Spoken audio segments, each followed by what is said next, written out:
Two things. ஒன்று என்னன்னா, தமிழிசை அவர்கள் வந்து she is a senior leader. என் வயசுக்கு வந்து நான் அவங்கள நேம் பண்ணி டைரக்டா சொல்றதுக்கு எனக்கு வயசு இல்லை.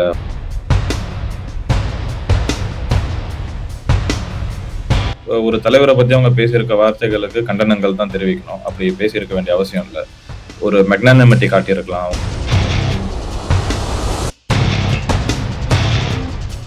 யாரா இருந்தாலும் as a Indian your loyalty should be sworn to the country and the constitution தான் என்னை பொறுத்த வரைக்கும். பார்ட்டி அதெல்லாம் secondary. Okay, it's not to say பார்ட்டியை எப்படி வேணா ட்ரீட் பண்ணலாம் கிடையாது. நீங்கள் ஒரு பார்ட்டியில் இருந்தீங்கன்னா அந்த பார்ட்டிக்கு ஆனஸ்டாக இருக்கணும். பட் அந்த பார்ட்டி வந்து is only a tool.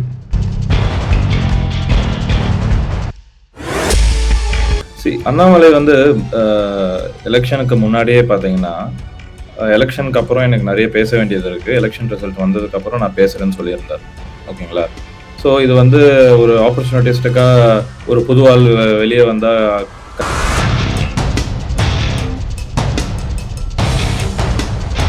Ignite Tamil நேயர்களுக்கு வணக்கம். இன்று நம்முடன்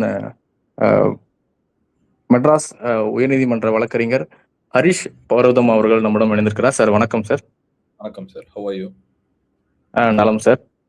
சார், வி த லீடர்ஸ் அமைப்பு வந்து எப்படி சார் இயங்கிக்கிட்டு இருக்கு? அண்ணாமலை அவர்கள் வந்து அறிவித்ததுலேருந்து நிறைய பணிகள் வந்து நடந்து கொண்டு இருக்குன்னு பேக்எண்ட்ல நடந்துகிட்டு இருக்குன்னு கேள்விப்படுறோம். அதே போல அண்ணாமலை அவர்களும் நிறைய நபர்களை சந்தித்து கொண்டிருக்கிறார், அந்த போட்டோக்களும் வருகிறது. எப்படி சார் போயிட்டு இருக்கு? சார், நீங்க பார்த்துருப்பீங்க, இது வரைக்கும் 2 வீடியோஸ் வந்திருக்கு. ஒன்று வந்து ஃபர்ஸ்ட் அனௌன்ஸ்மெண்ட் வீடியோ, அதுக்கப்புறம் அண்ணாமலை அண்ணன் அவர்களோட story.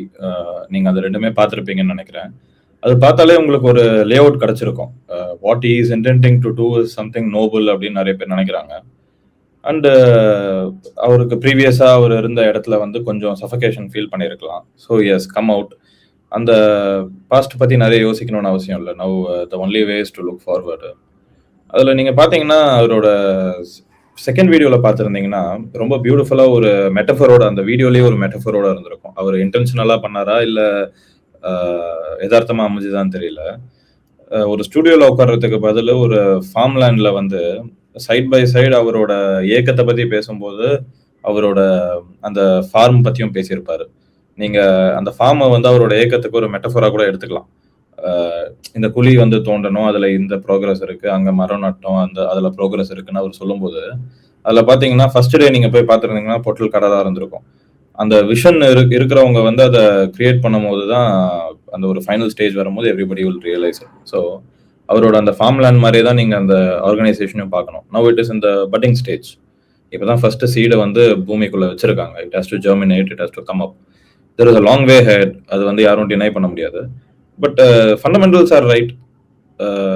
He is a good human being, people like him, and well intentioned, well educated. So the ingredients are all there. அதனால it is only a matter of time before it culminates into something good sir. அதான் நான் பார்க்குறேன். நீங்கள் அதுக்குள்ளே ரொம்ப டீட்டெயில்ஸ்குள்ளே இப்போதைக்கு போக வேண்டிய அவசியம் இல்லை. பிகாஸ் அவங்க வந்து அவர் கொடுத்துருக்க டைம் ஃப்ரேம் நீங்கள் ஃபர்ஸ்டே பார்த்த மாதிரி தான், ஒரு 50 lakh பீப்புள் வரணும் அப்படின்னு. அது வந்து நீங்கள்லாம் வந்து எனக்கு இந்த இது ஆதரவு கொடுத்ததுக்கப்புறம் நான் வரேன்ற மாதிரி கிடையாது. இட் இஸ் ஒரு ஆக்ஷனபிள் பாயிண்ட், ஒரு டைம் ஃப்ரேம் கொடுக்குறாரு, அவ்வளோதான். லீடர்ஸ்க்கு டார்கெட் செட் பண்றாரா? அப்படியும் இருக்கலாம். But at the same time பொதுமக்களுக்கும் வந்து ஒரு ஃப்ரேம் ஆஃப் ரெஃபரன்ஸ் தராரு. நீங்கள் பார்த்தீங்கன்னா, நான் ஃபியூச்சரில் வரேன் அப்படின்னு ஒரு ஓப்பன் ஸ்டேட்மெண்ட்டாக விடாமல் ஒரு ஆக்ஷனபிள் பாயிண்ட் உங்களுக்கு ஓப்பனாக டிரான்ஸ்பரண்டாக இருக்குது அந்த வெப்சைட்டில். Everybody can see when that 50 lakh is going to touch. So அவங்களுக்கும் வந்து they will also have a fixed time frame to work on things. ஒரு கட்சின்னு வரும்போது பார்த்தீங்கன்னா, ஆல்ரெடி எக்ஸிஸ்டிங் கட்சிக்குள்ளே போய் ஜாயின் பண்ணுற ஒரு இது கிடைக்காது இந்த கட்சியில். ஏன்னா இதில் ஃபர்ஸ்ட்ல இருந்து it is a good thing and a bad thing. ஒன்று என்னன்னா, ஒரு ஃப்ரெஷ் ஸ்டார்ட் கிடைக்கும், ஒரு ஃப்ரெஷ் மைண்ட்ஸ் கிடைக்கும். So that you will not be a hostage to your past. But at the same time ground லெவல்லேருந்து ஒர்க் பண்ணணும் அப்படின்றதுனால it will take some time. அதை ரஷ்யன் பண்ணணும்னு அவசியம் இல்லை. ஒரு ஸ்டேட் வைட் பார்ட்டி லான்ச் பண்ணுறதுன்றது வந்து it's not a easy task. So time எடுத்து ப்ராப்பராக பண்ணுறது தான் better. So and is given actionable point. As you rightly said, அது பார்ட்டி மெம்பர்ஸ்க்கான ஆக்ஷனபிள் பாயிண்டாகவும் இருக்கலாம், பொதுமக்கள் ஃபாலோ பண்ணுற பொதுமக்களுக்காகவும் இருக்கலாம். அதனால அந்த 50 lakன்றது வந்து it is not a end goal, it is a mile stone to work on the next step. அப்படிதான் நீங்கள் பார்க்கணும் அதை. அண்ட் ஓகேங்க சார். அதே சார் அதே பாட்காஸ்ட்ல அவர் ஒண்ணு சொல்லியிருந்தாரு. இது அவருடைய கொள்கைகள் வந்து சொல்லும்போது அது இன்னும் வெளிப்படையா சொல்லல அவரு. ஆனா அவர் எத வந்து மீன் பண்றாரு? இப்ப எப்படின்னா ஆர்கானிக் ஃபார்மிங்கிறாரு. அ ரூட்டடா அந்த மாரி தான் போறாரு. அதாவது ரூரல் பேக்ரவுண்ட் அந்த ரூரல் ஆடியன்ஸ் டச் பண்ற மாரி இருக்க போகுதா? ஏன்னா இன்னொன்னு சொல்லியிருந்தாரு, ஜூலை மாசத்துலேருந்து நம்ம நெறைய பேசணும்னா, தட் மீன்ஸ் ஜூலை மாசத்துலேருந்து அவர் வந்து யாத்திரை போறதா அவருக்கு ஒரு ஒரு தகவல் பேசப்பட்டு வருகிறது. அது உண்மையா? ஓகே, மல்டிபிள் கொஸ்டின்ஸ் ஒரே கொஸ்டின்குள்ள ஃப்ரேம் பண்ணியிருக்கீங்க. நம்ம ஒன்னொன்னா போலாம். ஃபர்ஸ்ட் வந்து அவரோட கொள்கைகளை வந்து you should read between the lines தான். If you want to know to the curious minds. இன்னைக்கு பார்த்தீங்கன்னா ரெண்டு மூணு விஷயத்துல இருந்து எடுத்துக்கலாம். அவரோட ஓப்பனிங் ஃபர்ஸ்ட் லான்ச் பண்ணும்போது இன்ட்ரோடக்ஷன் ஸ்பீச் கேட்டிருந்தாலும் சரி, அவர் வந்து கட்சிக்கு எழுதின அவர் வெளியே வந்திருந்த கட்சிக்கு எழுதின லெட்டரா இருந்தாலும் சரி, அதுல நீங்க பார்க்கும்போது அவரோட அந்த கட்சியில அவர் ஃபேஸ் பண்ண ப்ராப்ளம்ஸ் என்ன, அங்க எங்க அவருக்கும் அவங்களுக்கும் மிஸ்அலைன்மெண்ட் இருந்தது அப்படின்றத எக்ஸ்பிரஸ் பண்றாரு. அதை நீங்க பாத்தீங்கன்னா நீங்க அதுல இருந்தே தெரிஞ்சுக்கலாம். we are all Indians, we have a national outlook. அதுல வந்து நோ சேஞ்ச். பட் ஒரு ரீஜனல் ஆஸ்பிரேஷன் அப்படின்றது வந்து இல்ல அப்படி எடுத்துக்கோங்களேன். அது உங்களுக்கும் ஒரு சாட்டிஸ்ஃபேக்ஷன் தராது, மக்களுக்கும் ஒரு சாட்டிஸ்ஃபேக்ஷன் தராது. புரியுதுங்களா? So I think it will be somewhere between ஒரு நேஷனல் லுக்கோட ஒரு ரீஜனல் ஆஸ்பிரேஷன் இருக்கிற பார்ட்டியா தான் வரும். நீங்க ஒரு ப்ராட் பேஸ்ட் இதுல உங்களுக்கு சொல்லணும்னா. ஏன்னா நம்ம இப்ப ரொம்ப வருஷமா தமிழ்நாட்டுல பார்த்த அரசியல் பாத்தீங்கன்னா ஒரு ஃப்ராக் இந்த வெல் மாதிரி ஒரு நேஷனல் அவுட்லுக் இல்லாம பயணிச்சுட்டு இருந்தாங்க. It will help them to a certain extent. But அதுக்கு மேல பியாண்ட் பாத்தீங்கன்னா ஒரு நேஷனல் அலைன்மெண்ட் இல்லை அப்படின்னா sometimes states can be misled. அதனால அந்த மிஸ்டேக்ஸ் பண்ணக்கூடாது. ஸோ ஐ ஃபீல் ஒரு ப்ராட் பேஸ்ட் இதில் சொல்லணும்னா national Outlook with a regional aspiration. அதனால ஒரு தமிழ் ஐடென்டிட்டிக்கு தேவையான முக்கியத்துவத்தை கொடுத்து தமிழர்களுக்கு தேவையான அரசியலை கொடுத்து அட் த சேம் டைம் ஒரு நேஷனல் அலைன்மெண்ட்டோட ஒரு நேஷனல் அவுட்லுக்கோட டிராவல் பண்ணுவார் அப்படின்னு தான் இண்டிகேஷன்ஸ் காட்டுது. That is what I read between the lines at least. Yes sir. Annamalai அவர்கள் வந்து அவருடைய அந்த பாட்காஸ்ட்ல வந்து நான் முன்னாடி இருந்த கட்சி இயக்கம்னு சொல்றாரு. அவரு கூட பிஜேபின்னு பேர் எடுக்கல. நீங்களும் உங்களுடைய இந்த பேட்டியில பிஜேபின்னு பேர் எடுக்கல. ஆனா ஆனா அவர் இருந்த பார்ட்டியில இருந்த தலைவர்கள் வந்து தொடர்ந்து வந்து அவரை வந்து மறைமுகமாவோ பேர் எடுக்காமையோ கட்சியிலிருந்து சென்றவர்கள்னு தொடர்ந்து விமர்சனம் பண்ணிட்டு இருக்காங்க. சமீபத்தில் எக்மோர்ல நடந்த பாஜக ஆர்ப்பாட்டம் அதுல வந்து இதை பத்தி ஒரு நிமிஷம் பேசுற லெவலுக்கு பேசுறாங்க. இன்னொரு பக்கம் தமிழிசை சவுந்தரராஜன் அவர்கள் ஒரு தனியார் ஊடகத்துக்கு அளித்த பேட்டியில வந்து ரொம்ப காட்டமா விமர்சிச்சிருந்தாங்க. அண்ணாமலை அவர்களை வந்து இஸ் லூசர் அப்படிங்கிற லெவலுக்கு பேசியிருந்தாங்க. ஆனா எதனால சார் அவங்களுக்கு இந்த மாதிரி ஒரு காட்டமான ஒரு ஒரு எதுக்கு இந்த மாதிரி ஒரு பார்வையை வந்து அண்ணாமலை அவர்கள் மேல வச்சிருக்காங்க? Two things. ஒன்று என்னன்னா தமிழிசை அவர்கள் வந்து ஷீஸ் அ சீனியர் லீடர். என் வயசுக்கு வந்து நான் அவங்கள நேம் பண்ணி டைரக்டா சொல்றதுக்கு எனக்கு வயசு இல்லை ஹானஸ்ட்லி. பட் ஒரு பொது தளத்துல அவங்க சொல்லியிருக்க கருத்துக்கள்ல பாத்தீங்கன்னா ஒரு தலைவரை பத்தி அவங்க பேசியிருக்க வார்த்தைகளுக்கு கண்டனங்கள் தான் தெரிவிக்கணும். அப்படி பேசியிருக்க வேண்டிய அவசியம் இல்லை. ஒரு மெக்னானிமிட்டி காட்டியிருக்கலாம். அவங்க 2 இடங்களுக்கு கவர்னரா இருந்திருக்காங்க. ஒரு கட்சியில நீண்ட வருஷங்களா டிராவல் பண்ணியிருக்காங்க. She should have been magnanimous to understand. மக்கள் தான் முதல்ல சார் என்ன கேட்டீங்கன்னா. இதுல வந்து ஒரு பார்ட்டிக்கு லாயல்ட்டி ஸ்வேர் பண்றது கிடையாது. ஐ திங்க் யாரா இருந்தாலும் as a Indian your loyalty should be sworn to the country and the constitution தான் என்னை பொறுத்த வரைக்கும். பார்ட்டி அதெல்லாம் secondary. Okay, it's not to say பார்ட்டியை எப்படி வேணா ட்ரீட் பண்ணலாம் கிடையாது. நீங்க ஒரு பார்ட்டில இருந்தீங்கன்னா அந்த பார்ட்டிக்கு ஆனஸ்டா இருக்கணும். பட் அந்த பார்ட்டி வந்து is only a tool. Okay, any leader or a party according to me என்ன கேட்டீங்கன்னா இஸ் ஒன்லி அ டூல். ஓகேங்களா, அது ஒரு கருவி தான். அதை பயன்படுத்தி மக்களுக்கு நம்ம நல்லது செய்ய முடியுமான்றது தான் பார்க்கணும். அப்படி அந்த கருவி மூலியமா நம்ம நல்லது செய்ய முடியல அப்படின்னா அடுத்த கருவியை தேர்ந்தெடுத்து போகணும். அவ்வளவுதான். அதுக்காக நீங்க அந்த கருவியில இருக்கிறவங்க அதை பத்தி கோச்சிக்கணும்னோ இந்த மாதிரி வெளியே வந்து பேசணும்னு அவசியம் இல்லை. They can have the magnanimity to look forward to what they can do better for people. அவங்க ஒரு பேகேஜா இதை எடுத்துக்கிட்டு பேசுறது வந்து ஆனஸ்ட்லி நல்லா இல்லை. அதனால I don't want to repeat the same mistake. I don't agree with her, but I don't want to waste time pondering on those things. எனக்கு தெரிஞ்சு அவங்க பார்ட்டியும் they should look forward to what they can do better for their இது. And likewise Annamalai as future head. அதனால திரும்பி பார்த்து time waste பண்ண வேண்டிய அவசியம் இல்லைன்றது தான் மை ஒப்பீனியன். சரி சார், ஓகே. இன்னொரு பார்வை ஒன்று இருக்கு. இப்போ விஜய் அவர்கள் வந்து இப்படி ஒரு ஷாக்கிங்கான ஒரு வெற்றி. எல்லாருக்கும் இப்போ பெரும்பான்மையான மக்களுக்கு அது ஷாக்கா தான் இருந்தது. இவர் வந்து ஜெயிச்சிட்டாரு, வந்துட்டாரு. இளைஞர்களுடைய ஓட் பேஸு அத வந்து பிரதானமா வச்சு, ஒருவேளை இது நடக்காமல் இருந்திருந்தால், ஒருவேளை திமுகவோ, அதிமுகவோ இந்த தேர்தலை வென்றிருந்தால், அண்ணாமலை அவர்கள் இந்த முடிவை எடுத்திருப்பாரா? விஜய்ஸுடைய அவருடைய வெற்றி தான் அண்ணாமலை அவர்களை தூண்டுச்சா? ஜஸ்ட் ஒரு கேள்வியா கேட்க. அண்ணாமலை வந்து எலெக்ஷனுக்கு முன்னாடியே பாத்தீங்கன்னா, எலெக்ஷனுக்கு அப்புறம் எனக்கு நிறைய பேச வேண்டியது இருக்கு. எலெக்ஷன் ரிசல்ட் வந்ததுக்கு அப்புறம் நான் பேசுறேன்னு சொல்லியிருந்தார். ஓகேங்களா? ஸோ இது வந்து ஒரு ஆப்பர்ச்சுனிட்டிஸ்டிக்கா ஒரு புது ஆள் வெளியே வந்தா கட்சி ஆரம்பிச்சு ஜெயிச்சிடலாம் அப்படின்னு விஜய் ப்ரூவ் பண்ணாருன்றதுக்காக வெளியே வந்தாருன்னு நான் பார்க்க மாட்டேன்.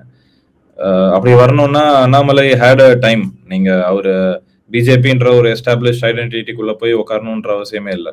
அவர் உள்ள வரும்போதே வந்து he could have started independently. அவர் கர்நாடகாவில் இருக்கும் போதே he had a lot of fan followers both in Karnataka and Tamil Nadu. And வெளியே வரும்போது he had a organic reach. அண்ணாமலையை தெரியாதவங்க யாரும் அண்ணாமலை பிஜேபிக்கு வந்ததுக்கு அப்புறம் அவரை தெரிஞ்சுக்கிட்டாங்கன்னு கிடையாது. இன்ஃபேக்ட் அவர் தான் வந்து பிஜேபியை நிறைய பேர்கிட்ட கொண்டு போய் ரீச் பண்ணியிருந்தாரு.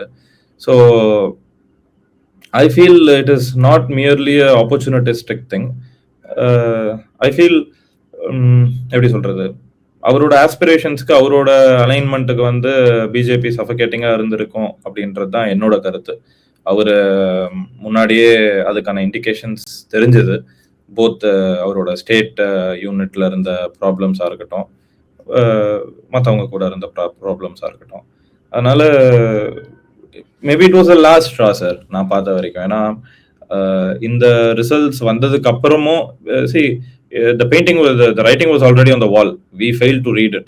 அதான் நான் சொல்லணும். Anybody including me, anybody who did not predict Vijay winning, I think we were blinded by biases தான் நான் நினைக்கிறேன். ஏன்னா அதிமுக இல்ல திமுக தான் வரும், everybody else will be a sideliner அப்படின்னு அந்த தாட் இருக்கு இல்லையா, அந்த ப்ரொபகேண்டா has got to everybodyன்னு நான் நினைக்கிறேன். விஜய்க்கு வந்து பாத்தீங்கன்னா எங்க வீட்லயே நான் பார்க்கும்போது ரொம்ப தலைமுறையா ஏடிஎம்கே டிஎம்கேக்குன்னு ஓட்டு போட்டுட்டு வந்தவங்க எல்லாம் வந்து விஜய்னு போனாங்க. அதெல்லாம் பார்க்கும்போது everybody should have known there is a large undercurrent form. அது ரைட்லி ஒரு நேஷனல் மீடியால இருக்க ஒரு ஜேர்னலிஸ்ட் கூட I don't know if Annamalai really said it or not, but Annamalai அவர்கிட்ட ஷேர் பண்ணிக்கிட்டாருன்னு ஓபன்லி பேசியிருந்தாரு. that he predicted நரசிம்மன் அவங்கள்ட்ட. yes you are right. அதனால that shows his wisdom. So அவர் முன்னாடியே ப்ரெடிக்ட் பண்ணியிருந்தா அவர் அப்பயே வெளியே போயிருக்கலாம். புரியுதுங்களா? he was giving, see I don't want to say it in that way, but I think maybe எலெக்ஷன்ஸ்க்கு அப்புறமும் ஏதாவது இருந்திருக்கலாம்னு அவர் பார்த்துருக்கலாம். அவர் இந்த ரிசல்ட்ஸ்க்கு அப்புறமும் அவர் எக்ஸ்பெக்ட் பண்ணது பார்ட்டியில நடந்திருக்காம இருந்திருக்கலாம். இல்ல ஈவ் ஆஃப் த எலெக்ஷன்ல வந்து இருந்த பார்ட்டில இருந்து வெளியே வர வேணாம், let's just sail along to have இது அப்படின்னு ஒரு டீசென்சி கருதி கூட ஒரு எலெக்ஷன் டைம்ல பேசாம இருந்திருக்கலாம். It could be any of these things. But Vijay ஜெயிச்சதுனால தானா அப்படின்றது நாட் நெசசரிலி. பிகாஸ் அண்ணாமலைன்றவரோட விஷனோ what he wants to do for the ஸ்டேட்ன்றதோ it cannot depend on one person winning or one person losing. The trajectory of Tamil Nadu politics has already set in, irrespective of who wins this election. அதனால அதை base பண்ணி வந்திருக்கணும்னு நான் நினைக்கல. சரி sir, இன்னொரு கேள்வி, அது இறுதி கேள்வி. அதாவது நீங்க சொன்னதுதான், நான் May 4th அப்புறம் பேசுறேன்னு தேர்தல் நடக்கிறதுக்கு முன்னாடி அண்ணாமலை அவர்கள் சொன்னார், உங்க முன்னாடியே பேசுறேன், பத்திரிகையாளர் சந்திக்கிறேன்னு. ஆனா எலெக்ஷன் ரிசல்ட் வந்ததுக்கு அப்புறம் இதுவரை ஒரு பத்திரிகையாளர் சந்திப்பு கூட நடத்தல. அவர் அதுலதான் ஒரு பெரிய ஒரு ஜாம்பவான், அது நமக்கு எல்லாருக்கும் தெரியும். இதுல என்னன்னா, அவர் வந்து அவருடைய அப்ரோச்சை மாத்திட்டாரா? ஃபுல்லா அவருடைய அனௌன்ஸ் பண்ணதே இன்ஸ்டாகிராம் லைவ்ல போகுது. தென் பாட்காஸ்ட் வழியா 1 மணி நேரம் வீடியோ போடுறாரு. ஸோ இனிமேல் அவரோட அப்ரோச் வந்து டோட்டலி வேற மாதிரி இருக்குமா? பிளஸ் பிரஸ் மீட் அந்த மாதிரி பண்ண போறாரா? ஜஸ்ட் உங்கள்ட்ட ஒரு பார்வையை கேட்கலாம். இல்ல எல்லாத்துக்குமே ஒரு ஸ்பேஸ் இருக்குன்னு நினைக்கிறேன். நீங்க பிரஸ் மீட்டே தர வேணாம்னு அவசியம் இல்ல, சோசியல் மீடியால மட்டும்தான் பண்ணணும்னு இல்லை. பிரஸ் மீட்ல நீங்க எவ்ரிடே அந்த நியூஸ் பேப்பர், ட்ரெடிஷ்னல் நியூஸ் பேப்பர்ஸ்லயும் ரிட்டன் மீடியாலையும் நம்ம சேட்டலைட் சேனல்ஸ்ல வரதுக்கும் ஆடியன்ஸ் இருக்காங்க, யூடியூப்க்கும் ஒரு ஆடியன்ஸ் இருக்காங்க. But YouTube has come far way, அதுல நோ டவுட். பட் ஸ்டில் ரெண்டுக்குமே ஆடியன்ஸ் இருக்காங்க. அதை somewhere balance should be struck. அதனால எல்லா விதமான ஆடியன்ஸ் அட்ரஸ் பண்ணி தான் போவாருன்னு நினைக்கிறேன். பட் இப்போ வந்து what he wants to say is only a one way communication, கரெக்ட்டுங்களா? அதனால press meet is not a necessary thing. அப்படி கூட இருக்கலாம். Press meet is where people ask him questions and he gives answers. Interactive session is press meet. One way communication, if he wants to put out his thoughts, ஒரு video எடுத்து upload பண்ணா போதும், everybody can republish it everywhere. அதனால maybe அந்த interactive செஷனுக்கான necessity இல்லாததுனால press meet இப்போதைக்கு தராம இருந்திருக்கலாம். பிகாஸ் ஃபர்ஸ்ட் அவர் இன்னும் பார்ட்டியே ஃபுல் ஃபிளெஜ்டா லான்ச் பண்ணல. So after he comes to that stage he can take questions and interact with the press. அந்த டைம் வரும்போது definitely he will do. I don't think Annamalai is the kind of person who's going to shy away from interacting with the media. அதனால இந்த கேள்வி கேட்டேன் interviews in the future. இல்ல அதனாலதான் இந்த கேள்வி கேட்டேன். அவர் லெஃப்ட் ஹேண்ட்ல பிரஸ் ஹேண்டில் பண்றவரு, ஆனா இதுவரையும் பிரஸ் மீட்டே பண்ணல. ஏன்னா அந்த ஆக்ஷனுக்கு அப்புறம் அவர் எதையுமே அட்ரஸே பண்ணல. டைரக்டா அவருடைய ரெண்டு அனௌன்ஸ்மெண்ட் மட்டும் தான் பண்ணாரு. அதுலயே அதுதான் கேட்டேன். சொல்றேன், பார்ட்டி வந்து ஒரு ஸ்ட்ரக்சர் ஒரு ஃபைனாலிட்டிக்கு வந்ததுக்கு அப்புறம் எடுத்துக்கிட்டாதான் that will also be productive. அப்பதான் பிரஸ் கேட்கிற எல்லாத்துக்குமே press will also know what to ask and Annamalai will also have அவர்கள் also will have all the final answers to give them. அதனால when that stage comes there will be interaction with the press தான் நான் நினைக்கிறேன், sometime in the future. Okay sir. Okay sir. Final question sir, எப்போ நீங்க சொன்னீங்க இறுதி வடிவம் பெறும், எப்போ வந்து ஒரு கட்சியா வடிவம் பெறும்? செப்டம்பர் மாதம்னு சொல்றாங்க. ஏதாவது ஒரு குழு இருக்கா? ஏதாவது ஒரு அவர்களே சொல்லியிருக்காரு 50 lakhs. let's wait for the golden number. Okay sir. Okay sir. Thank you very much sir, உங்களுடைய பொன்னான நேரத்தை எங்களிடம் பகிர்ந்து கொண்டது. Thanks sir.